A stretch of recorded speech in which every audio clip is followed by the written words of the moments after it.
It's a cold night, and thank you for coming. A round of applause, please. You're going to be clapping all night long. Of course, we're really honored to have really great filmmakers here, my colleague, Nancy. And we really want to talk about our journey. How did we start? How come we got into this crazy business? You know, slaving away in our editing room, slaving away behind the camera. And so I think we should just, go with Kirsten. Shall you begin? Well, Martin beautifully introduced me, and some of you were here for the screening of Camera Person, and I did a master class with several of you, and so that this journey that took me to Senegal because I was inspired by the filmmaking of Ousmane Sembène and Djibril Diop Mambéty because they sort of opened my mind to another world, then led me to Paris, where someone was very wise to say, you'll never get into the directing department. The French ego will not support an American getting into the directing department. It was true, right? And so I went into the cinematography department, and I'm forever grateful for that because I really fell in love with working with the camera. I'd like to just give a shout out to our fabulous camera people here who all happen to be women. I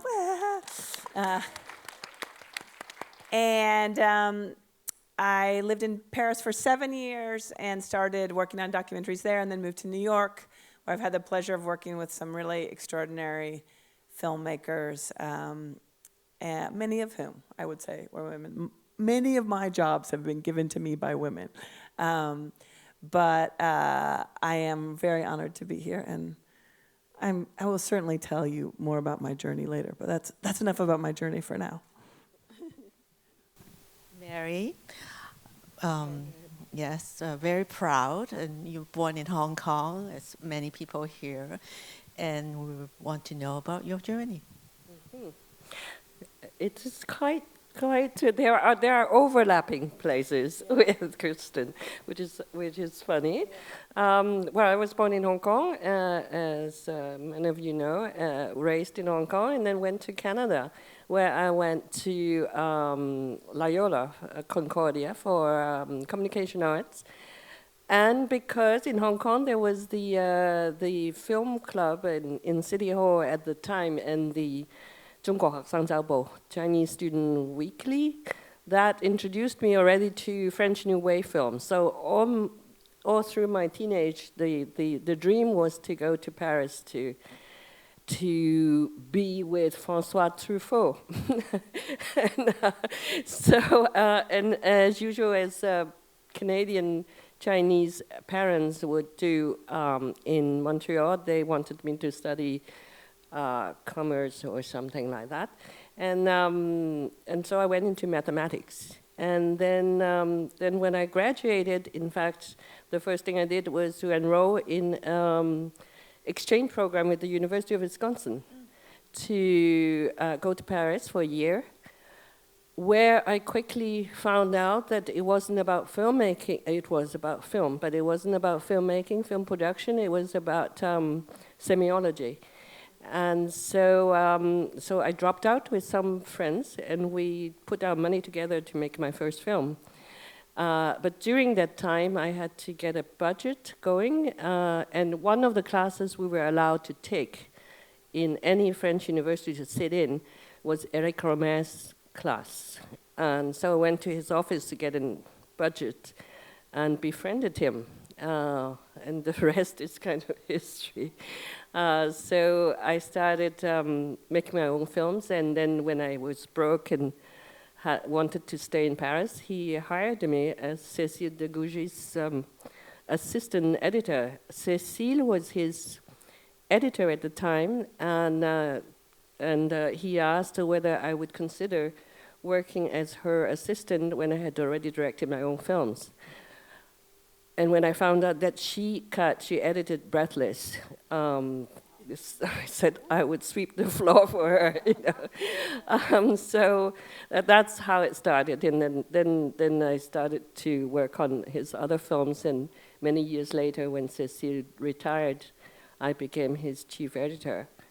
And then when he started to make like less films when he got on in age, I started to work with independent filmmakers in Asia, a lot in Asia and so on. And one of the things that I did want to add is that I continue making my own films. So one of them was a film in West Africa. Yes, that I went, because I also made a film on the South African writer, Brayton Breitenbach, and he had this initiative on Gorée Island. So we went on this poetry caravan from Gorée to Timbuktu for 2-3 times, yes. Oh, you're so lucky you went to Timbuktu. The river was too dry. We couldn't make it to Timbuktu. No boats were going. Oh, wow. Well, we'll have lots of stories to tell together. That's it. Oh, that's great. Nancy. My story is very short. I studied. Turn on your microphone. Went to film school in Canada at York University, studied film, and couldn't find a job. 1970s, they wouldn't hire a woman nor a Chinese. So I came back to Hong Kong, worked on television, worked at TVB, did a little few documentaries, and then I Hong Kong's too small. So I left and went to New York and started doing, it was beginning of cable TV, so we start raising money, and we have our first Cantonese language nightly news and entertainment channel in New York in 1982. And then after that, I left, and then with a few friends, we started making independent documentary films, and that's it. And then in 1999, I came to Hong Kong, and I was invited to go and teach at City University. They just started a new School of Creative Media, and I did that for a few years, but I really miss making films. So 2007, I quit full-time and went back to New York and did films, and then Hong Kong, you said, well, can you come? I said, I don't do full-time, half-time maybe, so I'm teaching here only the spring semester. So that's my story.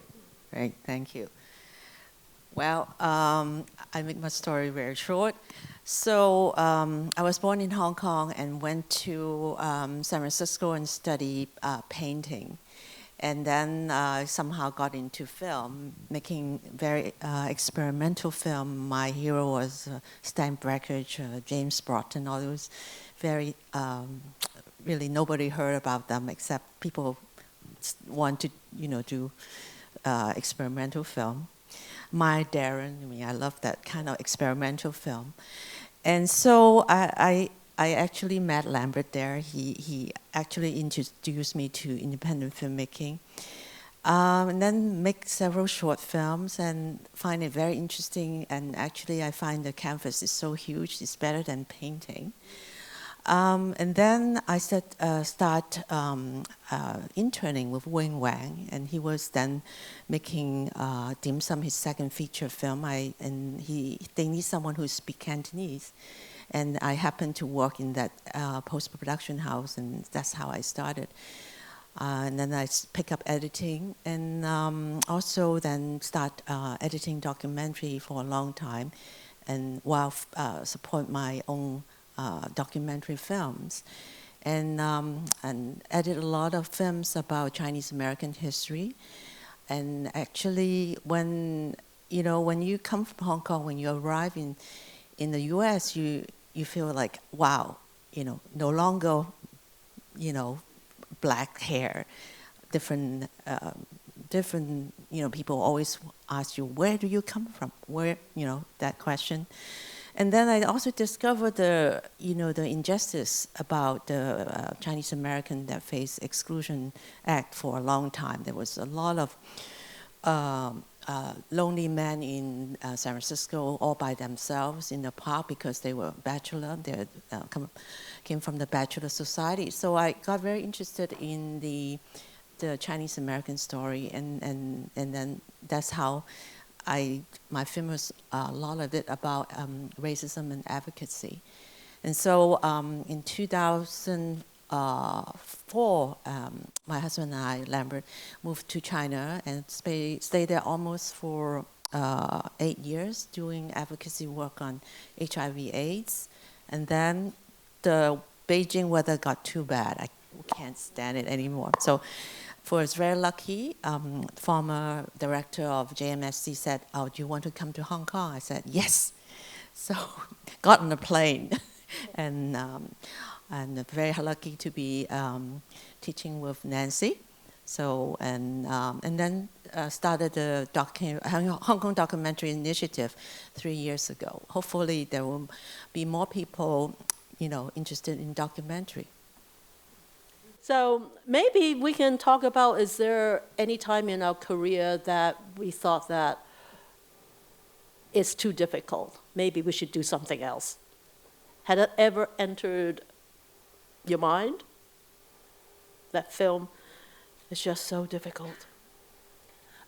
For me, has always been somehow like the experience of seeing this extraordinary thing on the screen, and then somehow you find a way to enter the world of making it. Has always felt like, it's kind of a magical experience that I want to continue to be part of. But it's not like I haven't had some hard moments, but I definitely, I've never imagined quitting. Wow. Yeah. Mm-hmm. Well, I don't think I've ever imagined quitting, but I never imagined getting into it. Yeah. I mean, the thing is that I think one of the things that you said, that, knowing somebody who was actually, that was how I felt when I met Cécile, of course. I'm sure. Godard, breathless, who, yeah. What? That's really? crazy. Somebody Yeah. said it, Yeah.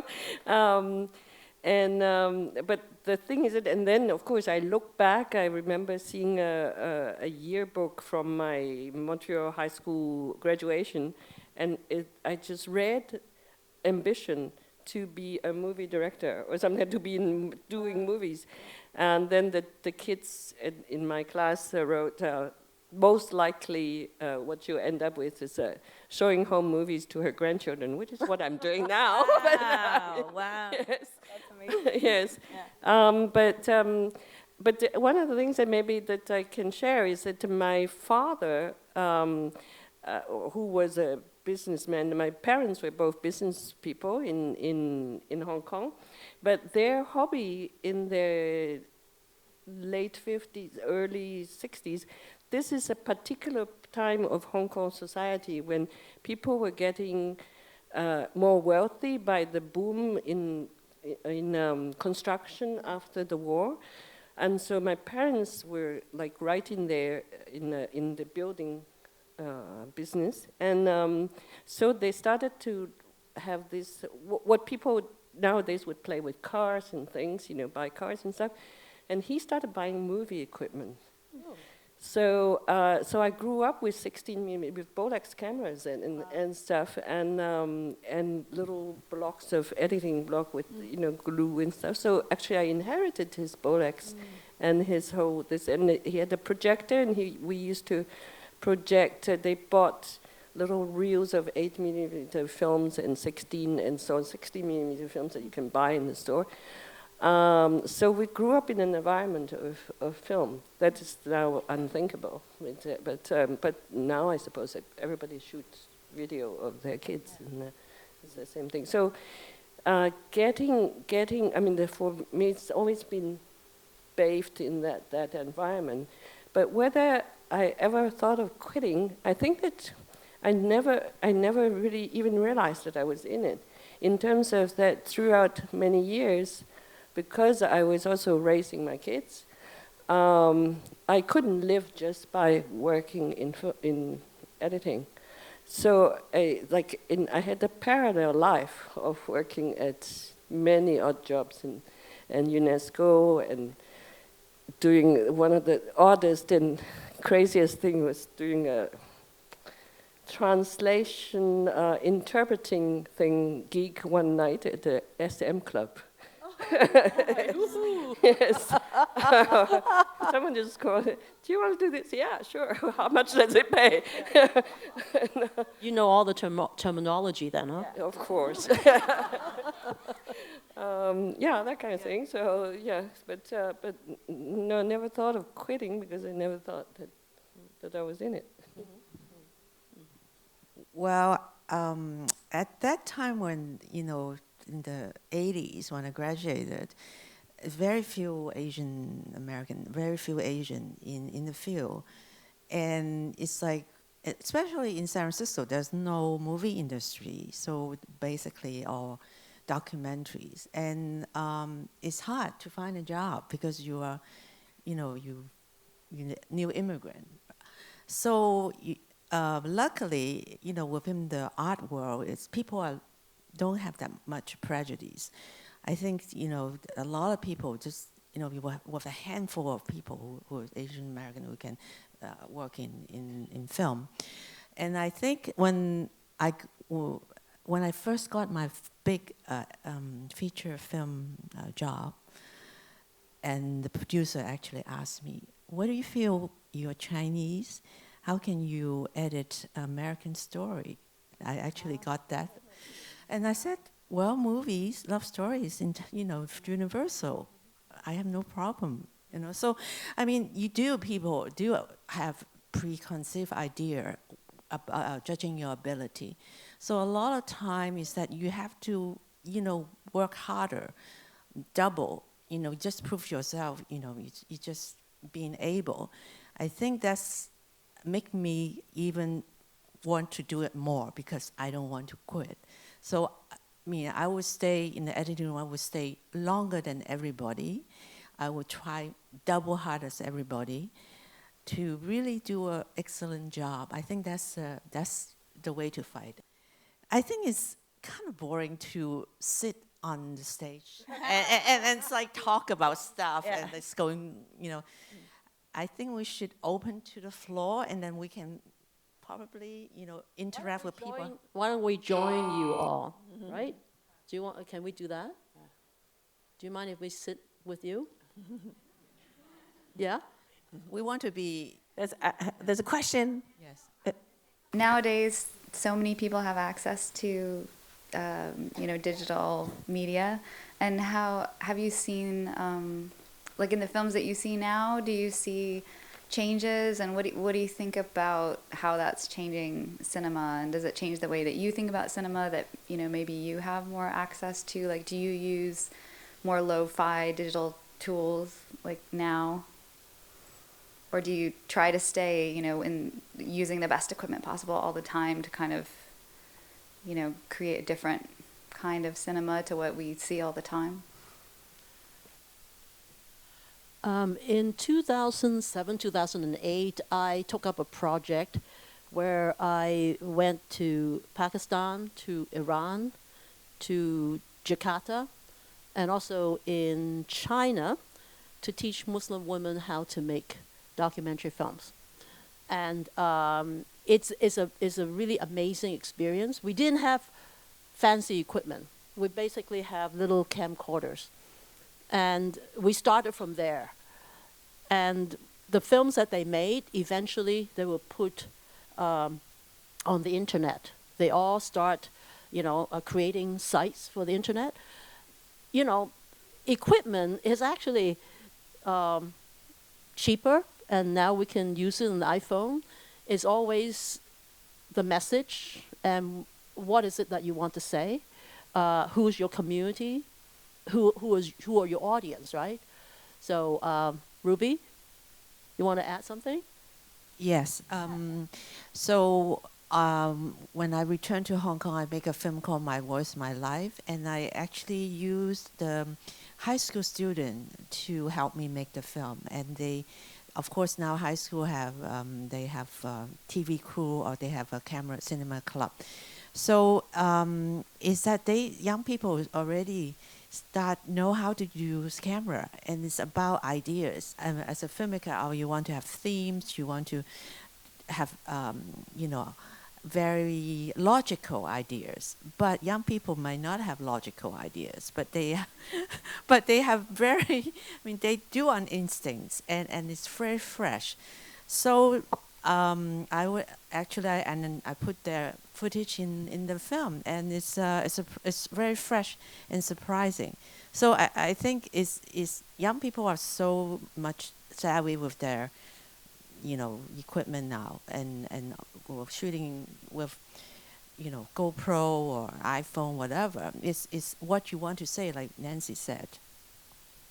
I absolutely agree. It's in terms of editing, it's quite often people ask, what kind of software and stuff. I always say that it's like really not important. I'm not here to teach you guys how to use Final Cut or Premiere. You can edit on your phone, you can edit it with iMovie, you can edit on anything.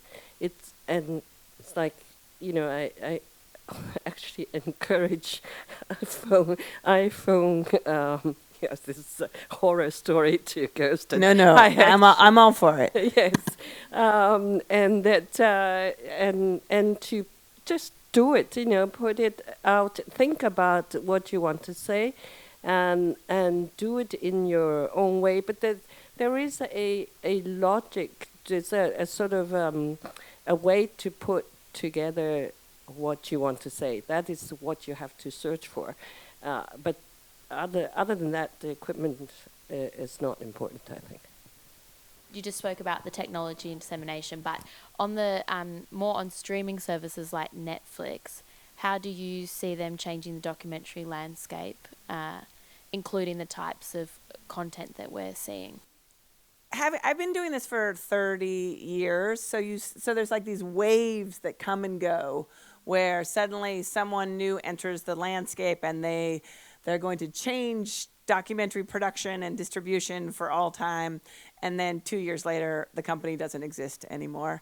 And so there are a lot of us who are just like, you live through it, and you continue to make your work sort of regardless of who shows up to, 1 year they're spending a huge amount of money on documentaries, and the next year, this year at Sundance, Netflix didn't buy any films. Last year, they were buying films for $800,000, $2 million. This year, they literally did not buy any films. And, it's interesting. Netflix is not revealing to filmmakers who watches the films, how many people have watched it. They acquire your film, and it goes into that void that we're aware of, where you can't necessarily search by filmmaker. You can search by category, and they don't want people to do theatrical releases. And so there's a way in which they're trying to be a monopoly force. And then there's also a way in which they are putting a huge amount of money into the field and fully financing films. And so that's sort of exciting. For a long time, it was only HBO that would do that. And then HBO started saying, go ahead, make your whole film and then show it to us and see if we like it, right? But I think there are a couple of things. I feel like in general, documentary isn't really an industry. It is made up of a lot of filmmakers who have some means of support, because you can't predict how long it will take to make a film. You can't predict if the film will be any good. And you can't predict if the world will be interested in seeing it by the time you finish it, right? It's really an awesome, it's like a series of variables that are always out of your hands. And so to a great extent, it's you as a person. Can you find a way? Do you want to stay committed? And then you may or may not get lucky at the year that you finish your film, whether it gets picked for a festival. And, the life of the festivals is this very strange thing. But if you get taken by one festival, then suddenly you're a darling and you go around to all the festivals. But if you miss out, or you premiere at the wrong one, then no one has ever heard of you. There's sort of a lot of false moves you can make, and to succeed, you have to be really lucky. I feel like it's exciting in certain ways that Netflix has arrived and is bringing lots of money. I don't know how long they will be putting money into documentary film. A lot of documentarians are, we're noticing, but we're not saying, oh, try to jump on that boat, because you don't know if that boat's going to even still be supporting documentaries in a couple of years, because they're finding that making fiction series is the way for them to have the press that they want. So, I think for me, it's funny to me how long it took me to understand how many filmmakers had money, right? Because I shoot for people and I'd work on films. They'd be like, wow, how is this person working for 3, 4, 6 years on a project and they keep going, but they don't have any money? A lot of people have money. And so like, if you don't have money and you want to be in the documentary film world, you have to have some skills to be able to sustain yourself over time. And you have to be willing to, have your film enter the world and not get bought and not get distributed, and then you self-distribute. And, so there's a way in which it's so wildly unpredictable that you can't count on it the way the financial part of it you can't count on. What you can count on is it'll be an extraordinarily interesting life, and that you will collaborate with the most interesting and generous people possible, and, you will love your life. All of those things I say you can count on. But Netflix, I don't know if you'll be able to count on. I think crowdfunding also have been quite a source of income in recent years. But the problem with crowdfunding is that, yes, you have the money, you can raise the money to make your film, but that doesn't help you find your audience or distribute the film. You still have to find a channel, a platform to show your documentary film. Right? Mm-hmm. Now I think that it's getting much more a system than 30 years ago. I mean that the same films make that 1 year the rounds of festivals, the same films go around, and if you miss that, you miss that. And I think that I really want to stress that, like Netflix and everything else, that all those funding systems and the funding organizations very good, but and the festivals and so on, and that there's so many mentorship programs and so on now, but don't get too much into a system. We have the danger of now being a system, and try to be independent again, try to have this independent spirit again, just go and do this film without thinking the festival behind it, the award behind it, and all this system that goes with it.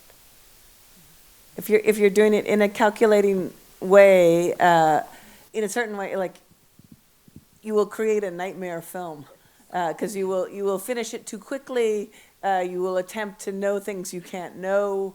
But I think like, we're here talking about like being women in cinema. In a certain way, you have to think about and understand what are the odds that are against you.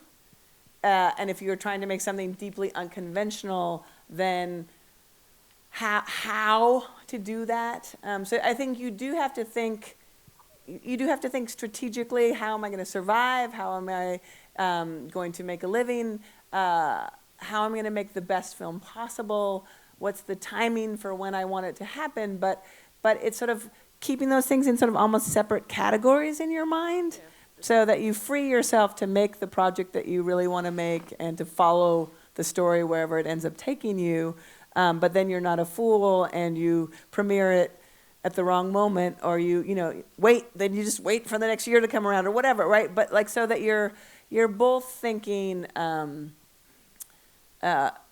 strategically and in this completely loose, open-minded way that allows you to make a truly original film.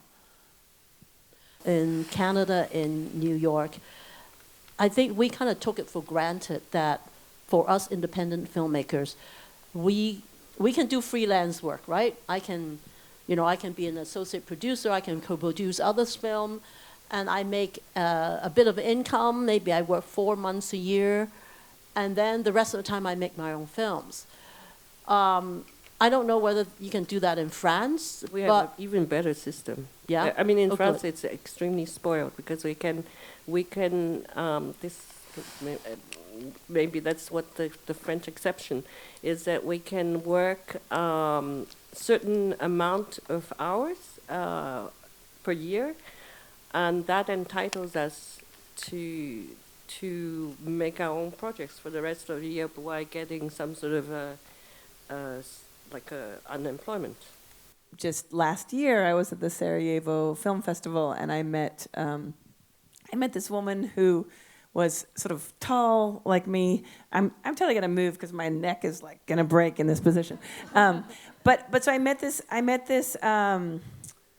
woman, and she was tall like me, and she wasn't like chic French woman, and she had a feature film at the festival, and the first thought in my mind, excuse my French, was, they fucking let you make a film. And it was like this internal thought of like, I can't believe this woman got to make a film. And I was like, whoa, where did that come from in me? Because I had gone to film school in France, and but I had gotten this really clear message 20 years ago that I didn't have a shot in the world as a sort of, you know, big gangly American woman of making a feature film in France. And so I thought, at a certain point I thought, like, let me just like tell this woman that I had that thought, and see what it means to her at this moment. And she got all teary and she said, nobody let me make a film. I'm 55 years old. I don't have children. I've produced the films of a lot of people. I'm married to a famous French film director, and nobody ever thought I could be a director. And she said, nobody let me. And I was like, oh, it's 2016, right? So I do think that like there are ways in which we're hanging tenaciously onto this idea of like, who's a director? What does a director look like? Where does he come from, right?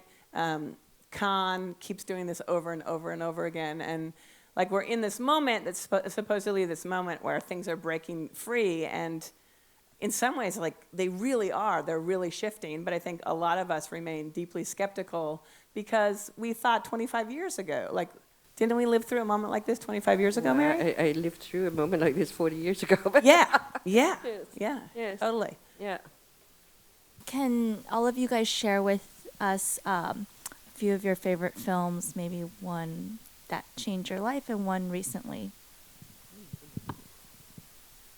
I watched Rashomon when I was 14 years old in Hong Kong. And I saw that film, I said, you know, the film doesn't have an ending. At the end of the film, you don't know who's telling the truth. Maybe the truth didn't matter. So I said, if people can make a film like that, I want to make films. So that's what inspired me to make films, to go into film school. So now somebody else. Okay, I earlier talked about stamp bracket, so I wasn't, you know, I'm an accidental filmmaker. So I was just in this San Francisco Art Institute being very cool, and they all showing really all kinds of experimental film. I saw stamp bracket, moth, like the moth. So he just shooting with his Bolex, just the light, the moths and the light, and it's a film. And so I said, wow, I can do that. So that's I love those short experimental films. Well, maybe I can. Well, I was going to say Hiroshima Mon Amour, but I can actually think back a little bit more. It would more like Meshes of an Afternoon by Maya Deren, which was like really, really mind blowing for me. And it's still, I still show it to my students. Yeah. Well, I was raised Seventh-day Adventist, and we weren't supposed to watch movies. So I didn't get to go see movies in the theater until at some point, I don't know what got into him, and I'm going to have to ask him, but my dad took me to see Young Frankenstein in the movie theater. And I was just like, the same kind of like, you could do this? You could make these kind of jokes. And so Young Frankenstein was thrilling. And the other thing that he sort of snuck me out to was a series at the University of Australian Films. I think he must have convinced my mom it was educational. And I saw Picnic at Hanging Rock and The Chant of Jimmy Blacksmith. And we even started to watch the original Mad Max, but then he was like, I got to get you out of here. So there was something illicit for me in cinema always that was really thrilling. Like I wasn't supposed to be there, and then people would say things on screen they weren't supposed to say, so that was really exciting. And I wonder if, as a documentarian, you go out there with the ideas of story and narrative and character, and if you sort of plan that, or if you design it in editing, if it's part of the process. Wow, that's a complex question. Mm-hmm. Every film is different. In some film, you meet a person you interviewed, and you know that you can build that story around that person because the story is so impactful and can represent what is it that you want to say. And sometimes you think that it works out, or you really want to communicate with this person, but then during the interview, it doesn't come through. So there are many, many variations. I don't really have kind of an answer to that. A lot of it is how do you communicate, and how do you see that final project, and usually it's not just one person, it's several characters or several persons that can make a story. Mm-hmm. I'm not sure if I answer your question, but anyway. Well, actually, there is an interesting, an interesting demonstration of an answer to your question is a film whose director is sitting here right now, Jessie Zhang, this woman here. And I cut her Flowing Stories some years ago, which was when she started this project. It was about this village in her area in Hong Kong, and it was about this family whose children have mostly moved away, and so she actually followed them. She shot overseas. She shot the family, the children in England and in France and so on. And she came back, and I got on board, and I started to look at the material together, and realized that there was this grandmother who's left behind in the village, which had a little bit of an interview with her. And then I realized that there was some footage of this grandmother singing sango, this kind of a non-melodic kind of poetry songs back and forth in those days.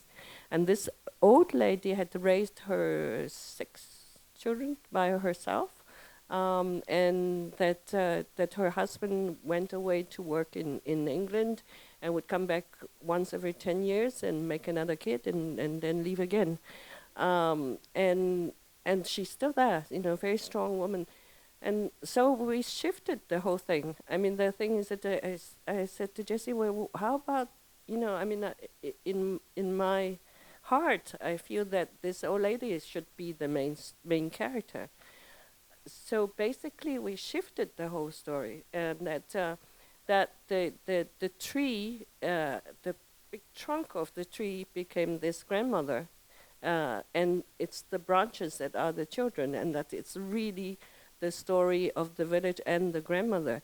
So that comes to sort of answer your question in terms of that. Maybe this thing starts with, because in fact it goes even further back. Because the film started as when Jessie made her last drama film, the narrative film. The film ended, it was a fiction film. But the film ended in some documentary footage of a village festival once every 10 years in this village. And so when she decided to make a documentary, it was from this footage of the village festival.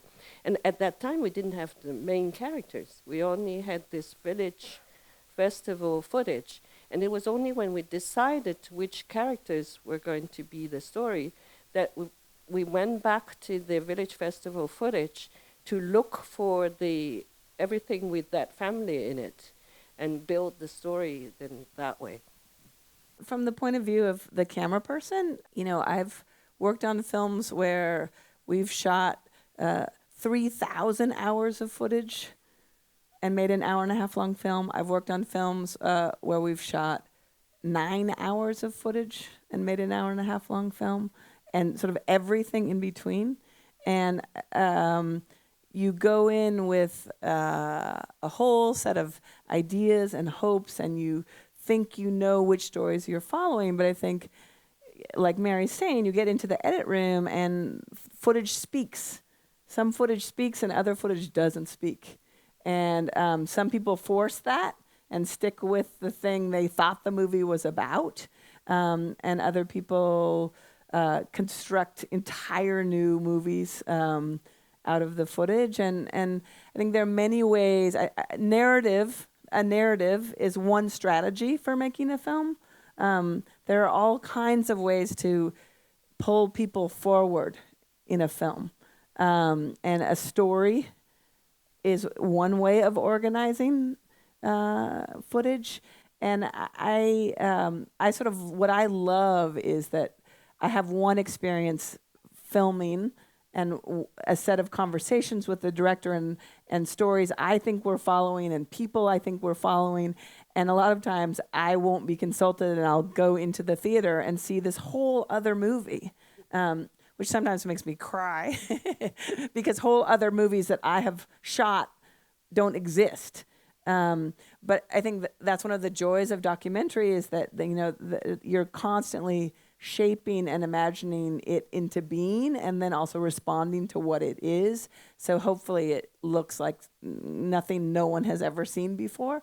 That's sort of the interest of it, but that's why it can take so long, because you're really building things out of material that either speaks or doesn't speak. Okay, I got a question here. Women make docs, which is, what's your take on this identity? Women filmmaker, or do you just prefer to be known as a filmmaker? It doesn't matter really. I think there are people who want to be always pioneer, want to be the first. I think for women, there's so few, I'd say, role model or so few people who are doing that thing, directing documentary or directing feature film or being a camera person. So you don't have anyone to look up to or say, where are my role models. So, and I guess that way you just have to make your own set of rules, say, wow, this is what I want to do. I want to be an editor. I want to be, I guess, the best I can do with my job. I just see myself as doing my best work as much as possible, right? Kirsten? Well, I mean, one of the things that's happened to me, like I went to film school, I studied cinematography, and then every day when I was out shooting, someone would accidentally call me a cameraman. And then people would sort of stumble and so that when it came time to make the film that I made about, sort of what is the work of being the person behind the camera, and we were searching for the title, all of a sudden I was like, camera person, like that's it, that's the title. And I went, the film went to this big cinematography festival in Poland called Camera Image, and at the beginning of the awards ceremony, they kept saying cameraman, cameraman, and it was all these really great, huge, these sort of monsters of cinematography, all the greatest people that I've always admired. And at a certain point, one of them sort of stumbled and said, "Camera person." And then from then on in the award ceremony, everyone was stumbling and trying to correct themselves and saying cameraman and camera person. And it was so exciting because, it's probably like 5,000 people there. They were mostly all men. And they were all tripping over whether they should call themselves cameramen or camera people. And I just loved that moment. But, for me, I've been introduced into the American Society of Cinematographers, and there are 4% of women there and barely any documentarians. And on a certain level, like, I know I'm a token. Like, I know they want me because I'm a woman, because they don't really take documentarians. And I feel like there's this terrible gap between the way documentaries are recognized and scripted films are recognized. So it was sort of fun to push against that boundary too and say, actually documentary cinematographers are doing really interesting, difficult work, even though we're not lighting every scene necessarily. To do observational work is really demanding work and needs to be respected in the way, filming scripted material is. But I remember quite clearly being on the stage with Laura for the premiere of Citizen4, and there was this journalist who got up and said, Laura is one of the greatest women filmmakers. And I was just like, are you kidding me? Like, she's a great filmmaker.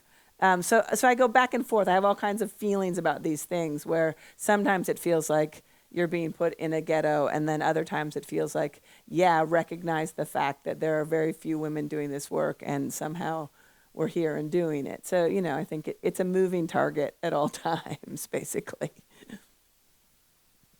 When I, as I said, graduated from film school, couldn't find a work in Canada, so I came to Hong Kong. In Hong Kong at that time, television, they needed people. So I got a job in making documentaries, and I worked with, other, and my boss is a woman. So it was great. And then when I went to New York, for a few years, I was line producing Hong Kong feature films for Stanley Kwan, for, other filmmaker films for the Hong Kong market, but on Hong Kong people's experience or Chinese people's experience in New York.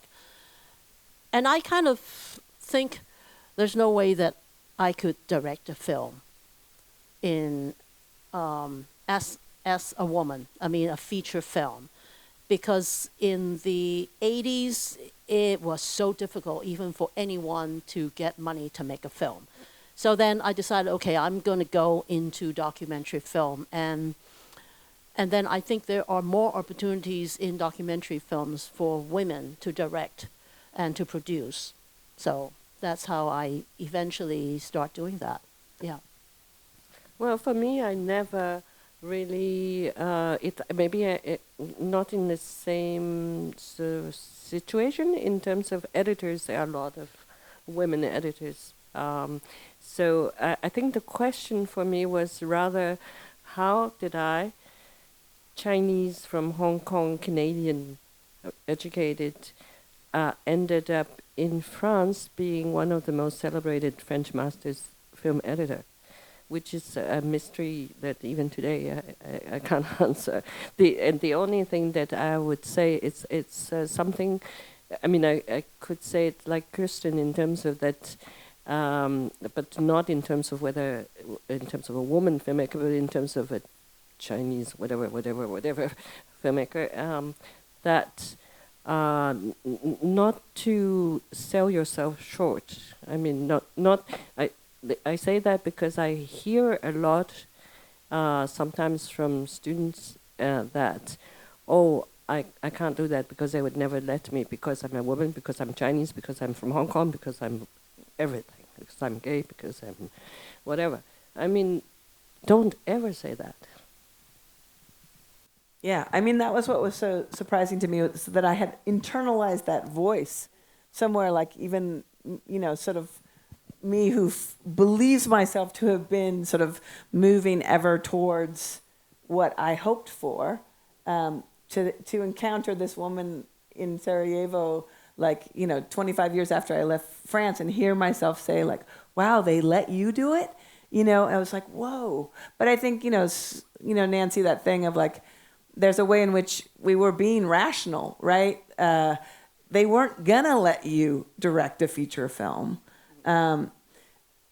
But how do you push through those moments and become the person who does the thing that's never happened before? I think it's a really interesting problem to figure out, because I think there are roles in which whoever they are, feel comfortable with us, right? Whoever we are, but I think it's like staying really connected and grounded to what do you want? What are you trying to do? What can only you do? And I think in certain ways, like that's the impetus for making a film. Like you're the only person who can express this thing, to get that deep into what your identity is, in all of its complexity, and be the only one who can express this thing. So I understand that making a documentary would take like a long period of time, and the point is, if, for example, if you're pursuing a story and that would take maybe 5, 6, 10 years, and by the end of that time things might have changed, and like especially in this time of the day when like opinions change every second, like events like there are changes every week, every month. And so how do you make your story and your documentary relevant to like maybe the audience that you want them to see?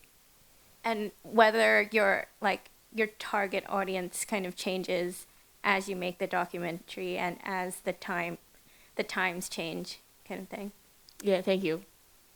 That's very tough. I think if you find a very compelling subject, your character, that he or she has very interesting thing to say, or a theme that people can identify, it would not go out of fashion. Of course, with a political situation, in 3 years things change so quickly.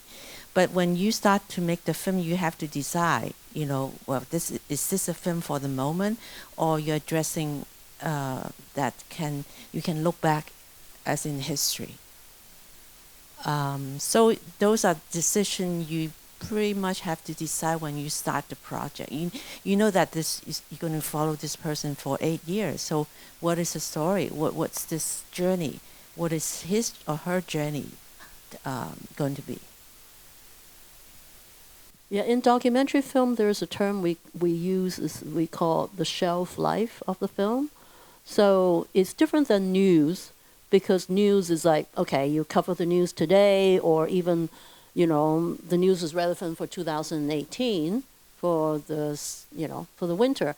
But in documentary films, we want to kind of look deeper into what are some of the more universal themes that are relevant to humanity, that doesn't necessarily is a short span of time. And as what Mary was saying about that story about the village, the village life, there's, a person, and that's the trunk of the story, right? And she holds the village together. She is the tradition. So, and that is universal, I think. So, and it's true that quite often I think about local stories. Like some people might say, "Oh, this is too local. Who would be interested in this?" And I always say that you don't start with a global story. Like start with your neighborhood, because something that is you're closest to. And then you will if you want to tell it, you will find this very universal element in it. That there are only, all the universal elements are the same. So and that will make it become interesting to everybody. I remember one time I saw a documentary film that happened somewhere in Siberia, every week they have one bread truck that comes in. And that the film follow the bread truck in a train coming into Siberia, and people are lining up getting the bread. And, you know, it's a very, very simple story like that. Why would I, in Hong Kong, be interested in a film like that? It's because we all understand the need to feed our family. You know, you wait a long time, a week, for the bread truck to come in the middle of winter. And I think that's fascinating. So I really want to ask, what do you think is the most important character of the filmmaker in order to make an extraordinary film, especially documentary? Is it talent or training or experiences? I really want to know answer from masters like you guys. I think you need talent, you need technique, you need experience, you need compassion, you need vision, but all of those things together. And you need conviction. I mean, I always go back to this thing of sort of like, why are people letting themselves be filmed? And then why is someone asking a question?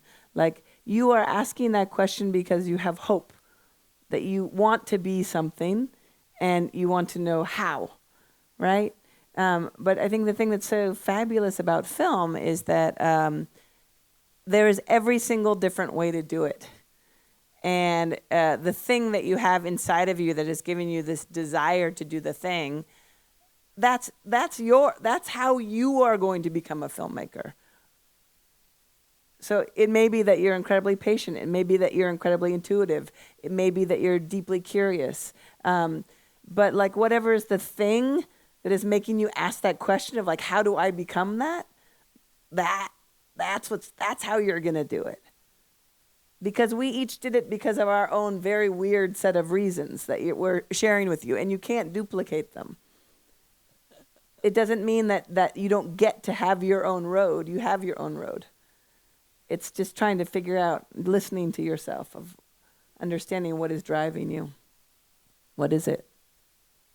It's important to set your goal. Is the film for theatrical release, or for online, or for TV, or for just a audience of two people, or for your own families? Because once you have that guidelines, you know how to make your film. Because it's the filmmaker. What do you want to say? How many people you want to reach? Is it for entertainment? Is it for a political film? Is it for a festival? Is it for just occasion? Is it for advocacy film? So I mean, those are the things you really have to decide when you make the film, because later on you know that's your set of goals. I think a lot of people just make the film and figure out the distribution, or figure out what the film is, the audience. Sometimes they find it very difficult, because you find out that's really hard to please everybody. With there being more women in making documentaries, and in particular, I guess, more excluded voices in general in making documentaries and filmmaking, what do you think the biggest impact has been on the industry, like, or I guess maybe just like in the field itself? I would say industry, the field of like documentaries, from the like continuing onrush of previously excluded voices. I'm not going to answer. I'm just going to comment on what a lovely way to say it. Excluded voices. I really like that. I think it's a good one. It's a good one. That voices that we wish to no longer exclude. But I like that as a start. Well, I think that more and more, because the equipment is so available, the tools are so available now. You can make basically, not like 10 years ago, you have to get very expensive equipment. So everyone can make a film almost, but whether the film is going to be watched is another thing. And also you have the YouTube channel. basically. You know, if you want to make a film, it's not hard. So it's back to what you want to tell, what story you want to make. That's the question. Based on my experience working with Muslim women in different communities, because women, if you don't have a man with you, you cannot go out of your house. So every community, they find their way of communicating the message and helping each other in getting their stories being told. And I think that is something that I learned from my experience of working with women in these communities. So, and that was for me I learned more from them than they learned from me, actually. I mean, I'm going back to the experience of being at this Camera Image festival in Poland because, you know, I'm a big exaggerator. So like one time I'll say like, oh, it was 3,000 people, it was 5,000 people. I'm not sure how many people it was, but it was, you know, a theater probably 3 times as big as this. And it was kind of the history of cinema in terms of the cinematographers who were there. Like, it was great cinematographers. And on the one hand, I looked out there and I thought, you know, this is incredible. Like, it was all of the great 70s filmmakers, all of those cinematographers were there. And, you know, Wong Kar-wai's cinematographer was there. Like, all these people who were just like, oh, you've made the images that have changed my life, right? So it's a room full of the most incredibly sensitive, visionary white men you've ever seen, right? Like, literally, like, this is like, these were the most beautiful white men on the planet in a certain way. But it was all white European American men. And it's like, what would the world be if we could see movies, if you could look out into that crowd and it looked like this crowd? Or look, you know, or look like a crowd in Senegal. Like, I just feel like, then we'd really be seeing movies. Then our minds would really be being blown because we'd be seeing all of these different perspectives. And I think that's what we're all hungry for when we go to the movies. Blow my mind. Like, you know, help me experience the world in a way I don't understand it. And if it's only top down, if it's only included people making movies, then what are we watching? So yes, more excluded voices and the end of exclusion would be as long as it's like crazy dreamers making the movies, that'd be great. Could I just add a little bit something? Just that this reminds me of the fact that we are living in an age where women could be making more things. Also because of technology and the way that we can work across the globe and, you know, all together at the same time, like you said, Kirsten, earlier, the collaborative effort, because that I'm just thinking of that right now I'm editing a film as a Chinese woman in Paris. I'm editing a film with a producer in Sweden, and the director is a pregnant woman in Durban, South Africa, and we're doing this together. So this was something that wasn't possible before, like 20 years ago. So let's treasure this moment. All right, so let's give another round of applause to these 4 inspiring women filmmakers.